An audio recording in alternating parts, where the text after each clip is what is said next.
Hello teachers, this video is about using the assessment tool and why I think it would be beneficial in your classroom. I know a lot of you have been using assignments for your day-to-day activities and assignments in class, and that's just fine if you like it, but I know that it has a lot of grading and that sometimes students have difficulties submitting work. So I just want to show you this other option that you might consider called the assessment.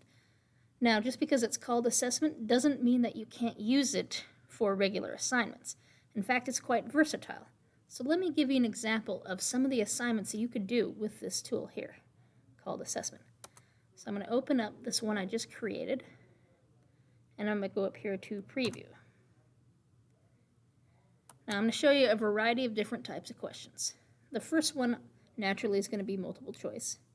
So the students come and they select which answer they think is the best, and they scroll down and they go to next. You can also do true, false.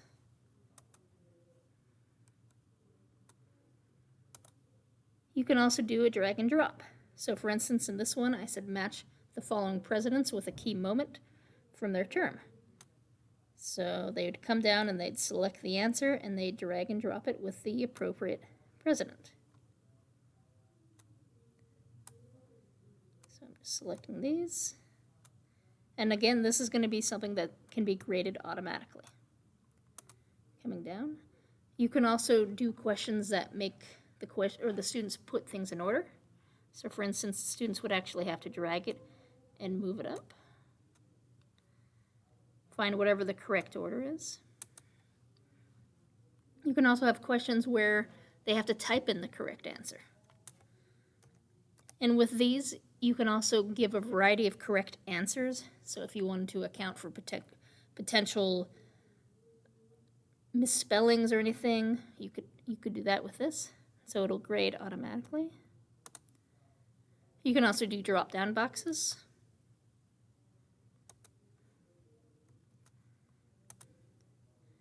You can do ones where they got to drag it up, like in a story. So for instance, in Fahrenheit 451, guy was a fireman who had to burn books. And then I'm going to go forward. Now this is one where they would type out either a long answer or an essay. You can specify how many words they need to, and they can also format it. Now this one would be one you would have to go in and grade, but again, this is just to show the versatility of what you could do with this tool. Another great use you could do is if you wanted them to record an audio. So for instance, back in spring, the students in one of the grades had to recite a poem. So this could be one way that they could have done that. You could just go over here, click to record, and then the student speaks whatever they need to. So for speech or for a foreign language where they just need to actually recite something, this could be one way they could do it. They don't have to struggle about how to do it because they just go there and click the record button, and that's all they need to do. Likewise, you can also use it to create videos. So students could just come here, see the directions, and then press the record button. So it's very easy for them to use this tool here. If you wanted them to upload a document or a PowerPoint or what have you, you can also have a question like this where they just upload directly. You can also put images and then affix questions to them. So for instance, they have to drag the proper name. So let's say Texas, drag it up.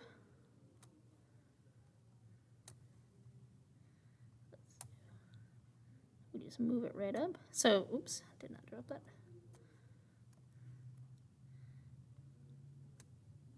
So you can think of various activities that this potentially could be done. Maybe in science they have to label parts of a cell, for instance.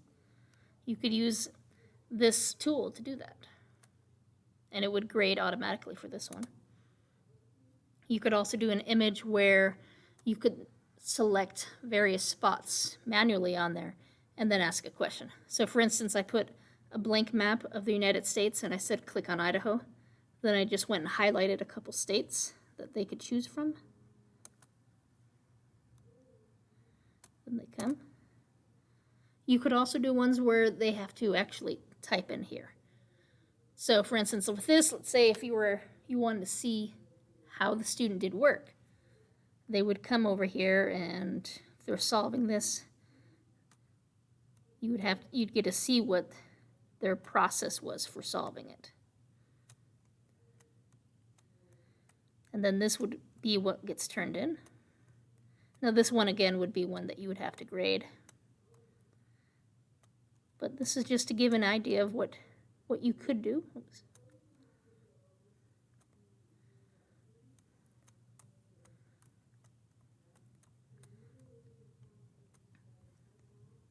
And then they would go and submit. Also, another thing with this tool is you can kind of customize the various types of things they could do with the assessment. So for instance, if they were struggling with this, they could do a flag, so that when they get to the very end of it, the review section, it says they struggled on 14, and they can come back and they can look at it. They can go back to 1. You also have other options. I mean, if you want to allow them to eliminate choices. I mean, I've already answered this question, but if I was struggling and I know I needed to weed out the wrong answers, I could set it so that the assessments allowed it, which would actually be beneficial because that's kind of a star-tested strategy. They could also change the size of it. So I know some students are on iPads or iPhones. They can change the colors, the font sizes. They could zoom up. So these accessibility features can help the students out. They can also take notes on the questions if they needed. So all of these reasons, all these different options, as well as the ways to kind of modify it, like if they can use a calculator or not, really make this a versatile and helpful tool. So they would go here and then they would submit. So for most of those questions, they would be graded automatically. I wouldn't have to go and grade them, with the exceptions that I mentioned. So now with that said, let me show you how to do that.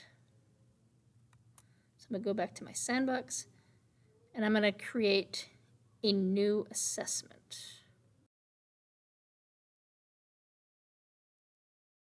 To make a new assessment, go to Add Materials, click the arrow, and come down to Add Assessment. And again, just because it says assessment, that doesn't mean it's only for assessments or tests. You can use it for anything in Schoology. So you click to add it. And just like everything else in Schoology, you start with the name and the category. So I'm just going to say sample, due date, so that it shows up on the right side, category, and then you can come down and hit create. Also, you have the options here. So remember these 3 dots. If you wanted to individually assign this to only some students, this would be what you do. And then you choose either the names of the students individually or their group. This one just means it's published to students. This here, grade statistics, this is about using this icon over here. We haven't talked much about it, called mastery, but it's a way to kind of track how well students are doing with particular TEKs. And then this icon is if you want to create it for other courses. I can't do it because I have more than 50 courses. So I've created this. I'm going to hit create. The first thing it wants you to do is kind of customize the assessment. So you can add instructions if you'd like. Then you can do the settings. For instance, if there's a time limit or if the questions are randomly ordered. So for instance, maybe that's a yes. Then it's the assessment toolbar. Remember when I was doing the assessment, how you had those options on the far right side? That's what this is over here. So if you want students to be able to flag questions for review, you can hit yes. Eliminate answer choices, I always kind of recommend because that's a star strategy. For math, you have options for calculators, rulers, protractors. You also have this new one here. Students can use text-to-speech toolbar. So that one can be pretty helpful. You can also allow them to highlight text or to use a notepad if they need to take notes. And then down here, of course, is how many attempts they have. You can leave it at 1 or you can give them multiple attempts, whatever you'd like. Just make sure when you're done, you click save. Otherwise, it will not save. Now you can come over here to add questions. And then over here on the left, these are all the different types of questions you can choose. So you can start with a multiple choice and then do true, false, or fill in the blank, however you'd like. So I'm just going to do a quick multiple choice. And then it's going to have the question set up. So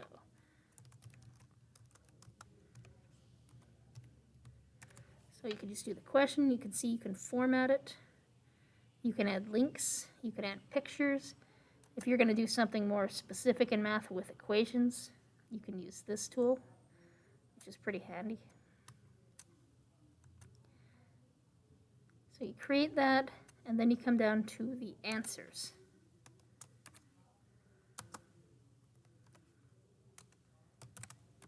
And just like the above one, you can, or the question, you can format it. You can add pictures, links, whatever you need. So you're just adding the choices. Oops.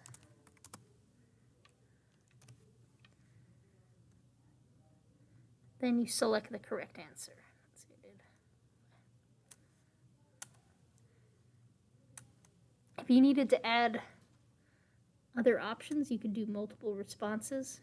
You can also click this if you wanted to shuffle the options so that if your students were taking it in the same class, they wouldn't always have the same ABC. You could have that kind of shuffled. And then if you want to add a TEK, you come down to where learning objectives is, click that. Scroll all the way to the bottom for state standards, Texas, essential knowledge and skills, and then whatever the most recent star updated year would be. So for like social studies, you do the 2018 one. For science, you do 2017, whatever the most recent one was. Then your subject or the class, and I'm just picking one. And then you go down to confirm, and then the question is going to be linked with that TEK, so that if you are tracking data, it will show how the students are doing with that particular TEK. Then you make sure to save the question. Now it shows right here, you can see the TEK. And then you just go over here and choose what your next question type will be. You could also come up here to copy it if you want. Sometimes if you don't want to keep putting in the same TEK over and over, you could just copy it and then just change the question and answers. You could also delete. But once you have the first question, it's ready. So if you ever wanted to preview what it would look like to students, you just come up here to preview, and you'd see what it looks like. So you can see I added the text one. So this one, if they wanted to speak the question, they can now click this option. So this could be very helpful for students who need to have questions read to them. Exit out.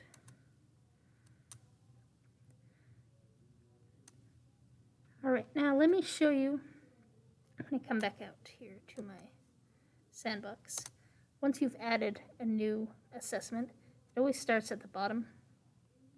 So if you needed to just move it somewhere else, like move it up, you can just drag it and bring it up here. I have a lot in this course. Now, if you ever needed to go change it, you can always do the gear if you needed to change like due dates or whether students have access to it. So remember, you come over here to the gear and edit. And then make sure if you want them to be able to access it, that it's enabled. Otherwise, they'll see it, but they won't be able to open it. If you want to add questions, you just click to open it. Let me show you this other one so I can show you kind of what they look like when you set them up. So I'm in grading. I go to questions. Oh, and look to the left here. This is how you can navigate So the first part, the setup, that was how you chose certain things, like if they can use a calculator or how many attempts. I'm going to go to questions so you can see what they would look like. So for instance, my true false, this is how this one was set up.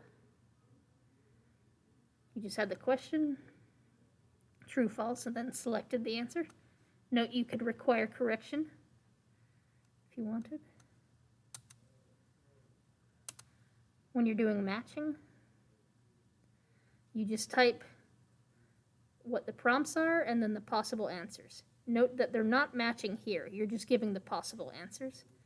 And then at the bottom, they'll have the answers here, and just like how the kids did, you'll drag and drop them to see what the correct answers are. Let me show you a different one. Okay,